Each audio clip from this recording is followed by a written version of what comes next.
Side खबरों के लिए सब्सक्राइब करें फ्लेम मीडिया और उसके बाद बेल आइकन को प्रेस करें ताकि सबसे पहले आपको मिले एक्सक्लूसिव खबरें।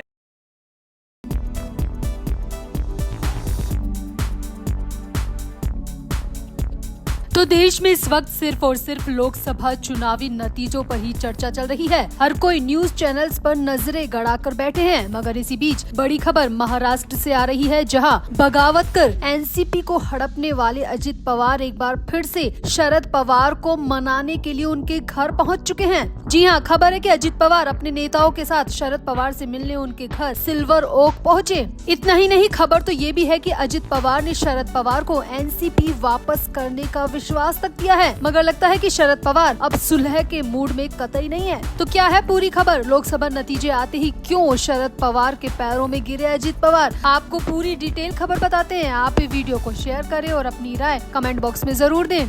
तो लोकसभा चुनाव के नतीजों ने हर किसी की दशा और दिशा को पलट कर रख दिया है। एग्जिट पोल फेल होते दिख रहे हैं तो पार्टी और नेताओं के दावे खोखले नजर आ रहे हैं। अब इसी बीच महाराष्ट्र में तो और भी बड़ा खेला होता दिख रहा है, जहां शरद पवार से बगावत करके एनसीपी को अपने साथ ले जाने वाले अजित पवार अब शरद पवार से सुलह करना चाहते हैं और इसके लिए अजित पवार अपने नेताओं के साथ शरद पवार से मिलने उनके घर सिल्वर ओक तक पहुँच गए। सूत्रों की माने तो अजित पवार के साथ 20-25 नेता और थे और करीब 8 से 10 गाड़ियों के काफिले के साथ अजित पवार शरद पवार से मिलने पहुंचे। मीडिया सूत्रों के मुताबिक अजित पवार शरद पवार से फिर से सुलह करने के लिए यहां पहुंचे हैं। यहाँ आपको बता दें, अजित पवार वर्तमान में महाराष्ट्र राज्य के डिप्टी सीएम के पद पर आसीन है और बीजेपी के महायुति गठबंधन का हिस्सा है। शरद पवार से बगावत करने के बाद अजित पवार ने बीजेपी गठबंधन का दामन थाम लिया था, जिसके बाद चुनाव आयोग ने एनसीपी पार्टी और लोगों भी अजित पवार को सुपुर्द कर दिया था। मगर अब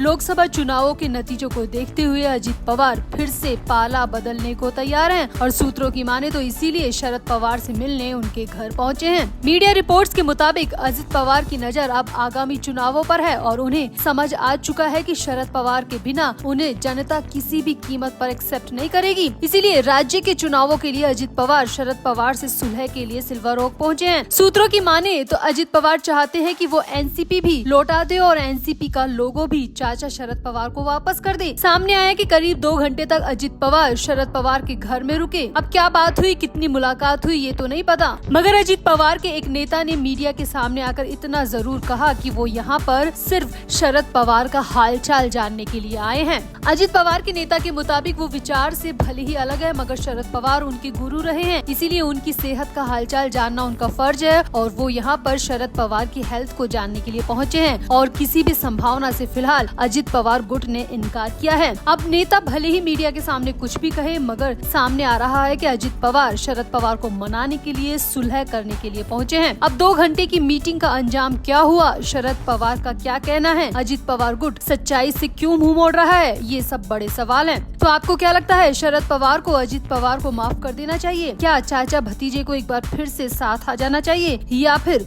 शरद पवार को अजित के धोखेबाजी को कभी माफी नहीं देनी चाहिए? आप भी अपनी राय कमेंट बॉक्स में जरूर दें और वीडियो को भी शेयर करें।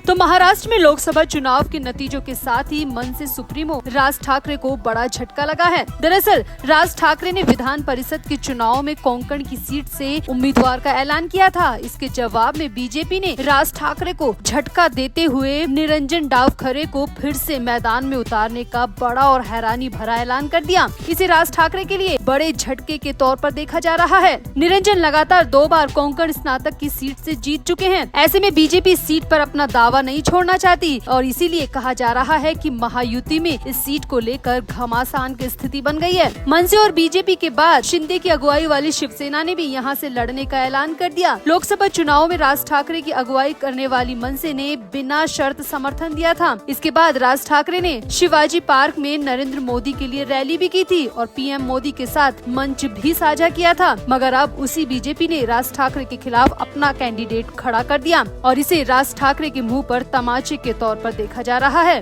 तो अब कोंकण स्नातक सीट से अभिजीत पानसे को महाराष्ट्र नवनिर्माण सेना ने खड़ा किया है, तो वहीं बीजेपी ने निरंजन डावखरे को खड़ा कर दिया और शिंदे गुट की शिवसेना की तरफ से संजय मोरे को मैदान में उतार दिया गया है। एक तरीके से देखा जाए तो पूरी महायुति में एक सीट को लेकर घमासान मच गया है। एक गठबंधन से एक सीट पर 3-3 कैंडिडेट खड़े कर दिए गए हैं। क्या विधान परिषद के चुनाव में बीजेपी, शिंदे और राज ठाकरे अलग थलग पड़ चुके हैं? अब खबर तो ये भी है कि शिंदे और बीजेपी तो एक ही है, बस राज ठाकरे को अलग करने के लिए ये पूरा गेम रचा गया है। यहाँ आपको याद दिला दे कि दिल्ली में केंद्रीय गृह मंत्री अमित शाह से मुलाकात के बाद राज ठाकरे की मन से एनडीए में आ गई थी। उन्होंने बिना शर्त प्रधानमंत्री नरेंद्र मोदी को समर्थन देने का ऐलान किया था, लेकिन राज्य में विधान परिषद चुनाव का ऐलान होने पर मनसे ने कोंकण से कैंडिडेट क्या उतारा, बीजेपी और शिंदे की शिवसेना ने भी पेचीदा स्थिति को बनाने में कोई कसर नहीं छोड़ी। महाविकास अघाड़ी में ये सीट कांग्रेस को मिली है, कांग्रेस ने रमेश कीर को उतारा है। ऐसे में कोंकण सीट की लड़ाई काफी दिलचस्प नजर आ रही है। अब इस पर संजय राउत ने राज ठाकरे को लेकर मजाक बनाने में कोई कमी नहीं की। राज ठाकरे का नाम लिए बिना राउत ने कहा कि कुछ लोगों को मुंह छिपा लेना चाहिए, क्योंकि जिनको सरेआम समर्थन दिया था उन्होंने सरेआम तमाचा मार दिया। राउत ने ये भी कहा कि और खाओ झूठन, अंजाम तो ऐसा ही मिलेगा। तो क्या वाकई में राज ठाकरे के साथ बीजेपी ने बड़ा धोखा किया है? क्या लोकसभा चुनाव के बाद राज ठाकरे को दूध से मक्खी की तरह निकाल कर फेंक दिया है, या फिर महायुति की ये कोई अलग ही रणनीति है? आप भी अपनी राय कमेंट बॉक्स में जरूर दें और वीडियो को भी शेयर करें।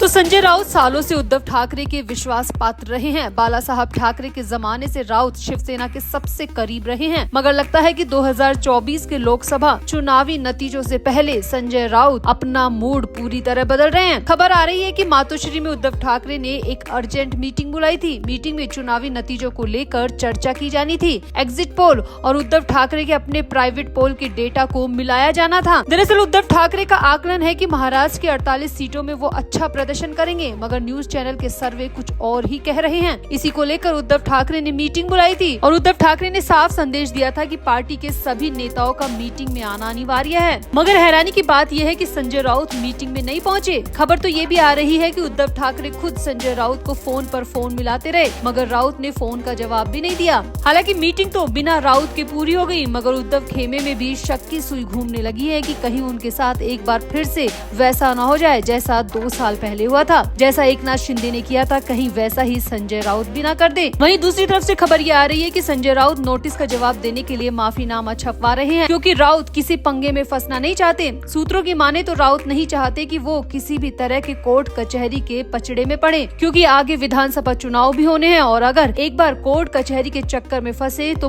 6 महीने उसी में निकल जाएंगे। खबर है कि राउत ने अपनी लीगल टीम से इस बात को लेकर सलाह ली है, तो लीगल टीम का भी यही कहना है कि बेकार की परेशानी मोल लेने से अच्छा है कि माफी मांग ली जाए, क्योंकि केस हुआ और कोर्ट में गया तो सारे सबूत राउत के खिलाफ होंगे, ये पहले से तय है। राउत की सोशल मीडिया पोस्ट और वीडियोस वैसे ही काफी वायरल हुए थे, जिसमें वो बार बार एकनाथ शिंदे पर वोटर्स को खरीदने का आरोप लगा रहे थे। शिंदे पे आरोप लगा रहे थे कि उन्होंने हर लोकसभा क्षेत्र में 25-30 करोड़ रुपए बांटे हैं। इसीलिए खबर है कि संजय राउत केस के चक्कर से बचने के लिए माफीनामा छपा रहे हैं। तो आपको क्या लगता है, राउत बिल्कुल सही कर रहे हैं? क्या समय पर माफी मांग कर केस से बचना संजय राउत का सही फैसला है? आप भी अपनी राय कमेंट बॉक्स में जरूर दें और वीडियो को भी शेयर करें।